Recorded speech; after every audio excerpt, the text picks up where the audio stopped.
A1 Engineering Handicap Field almost set. 1,000 metres. Light blinks away. Starter just holding them there.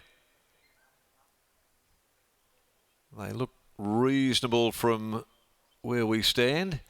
Gates open, off and racing, and one of the first to get going, Go Kana away very quickly, also Brave Apache, and driving through soon after the start, the favourite Sound of Speed. It's going to lob right there over the hot pace early. Over on the inside behind them when they got going is Smart Shadow, travels to fourth from Favoured Son, and then came King's Drama. A length and a half further away is Swift Streaker getting back into the field with I Can Do It On My Own. The tail ender is All Vital, 450 left to go. Go Kana, the roughie on the inside, joined by Sound of Speed.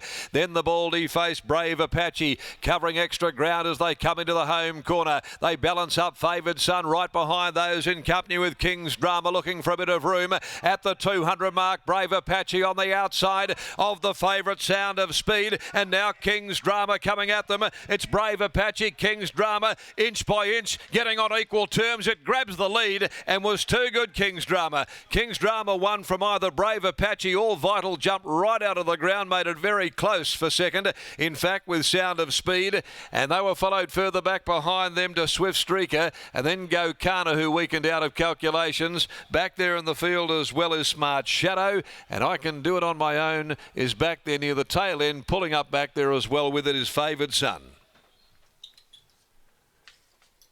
King's Drama finishing too well. Brave Apache just having to do a little too much work. He couldn't quite get to the breeze and found itself 3 deep in the cheapies. Sound of Speed trying to match strides with Brave Apache. It was the first of them to just yield, and over the top went King's Drama. Brave Apache second. Not much in it for third between Sound of Speed or Vital, who really attacked the line. 4-2 and a photo. 4-2 a photo. King's Drama by King's Troop from Friday Fillies. Ridden by Stephen Parnham for Chris and Michael Gangemi. Takes it out over Brave Apache by De Gaulle from The Blonde Alibi. Prepared by Indiana Wynett, ridden by Austin Galati. They've run 58.91. The winning margin 3/4 of a length, and we stand by for the photo result for third. 4-2 and a photo thereafter the A1 Engineering Handicap. King's Drama picks up its second victory at its 13th start. Next event on the card will be the running of the Whitton's Irrigation and Design Handicap. Again, 1,000 metres, and 9 and 10 are out. Hit the jackpot, as well as Last Stylebender, who will present on Saturday back here.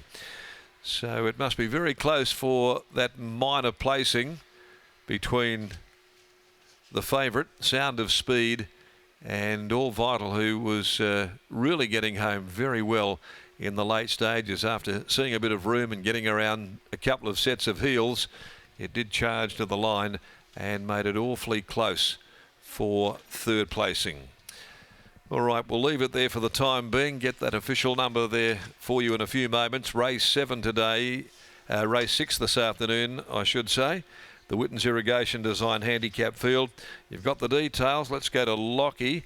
Without a third number at this stage at our disposal, it must be awfully close. 4-2 a photo, Lock, as we head down there to you in the yard. Stand by for that photo for third. We'll hopefully confirm that very, very shortly. But King's Drama takes out race number 5. A lovely ride from Steve Parnham where the speed was on and he looked like he was just needing it out at around the 300-metre mark, but eventually he got that out and the horse did the rest. As winning trainer Chris Gangemi joins me now. Chris, well done on the win, this horse. He's been up in work for a long time, but clearly he has a great appetite for racing. Yeah, I think that was his 8th run this prep, and he was almost, after his run last week, we spoke after the race, Michael and I, we were going to tip him out, and then we watched the rest of the day, and sort of a day where you needed to be on speed or near the fence, and he was neither, and so he was none where he was. So we thought we'd nominate for today. He drew a good barrier, looked a nice race for him, and luckily we went around because he's got the job done. I know he's been a horse that yourself and the team have always felt has been a little bit of a handful throughout his career. Could this preparation be the making of him, just ensuring that he has plenty of racing this time in? Yeah, he seems to be over all the crap that he used to,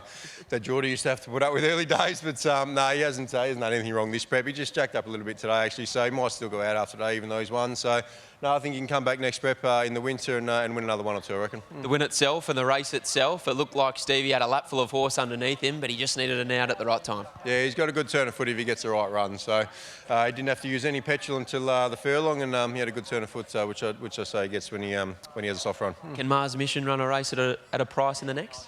He was lucky to get another prep, to be honest, after his first prep. But Michael can be pretty forgiving sometimes. So his work's been good, but it always has been. So we'll see if he can do the same race day. Repossession on Saturday in the Black Heart Bar. What do you make of his chances?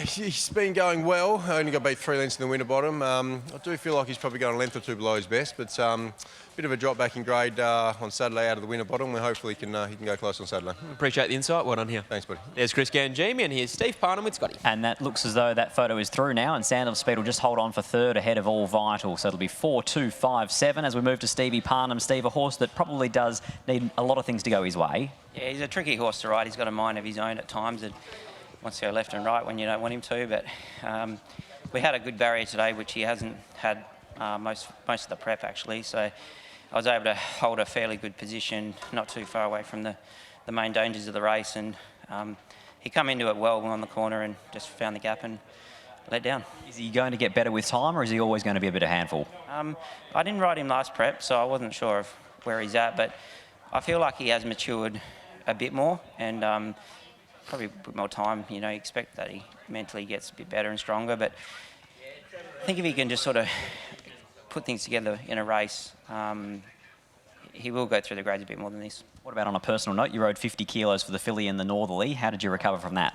Yeah, Monday I was a little bit flat, but yeah, bounced back really well. So feeling good. It was an achievement to get down there. Unfortunately, the horse didn't go up to expectations, but I did it and feel proud of the effort. But yeah, I feel a million times better now than I did back then. Did Garam get a run? It certainly did, yes. Congratulations, mate. Well done. Thank you. There's Stevie Parnham. He combines with Chris and Michael Gangemi and King's Drama for a well-deserved victory here in taking out race 5 here at Ascot.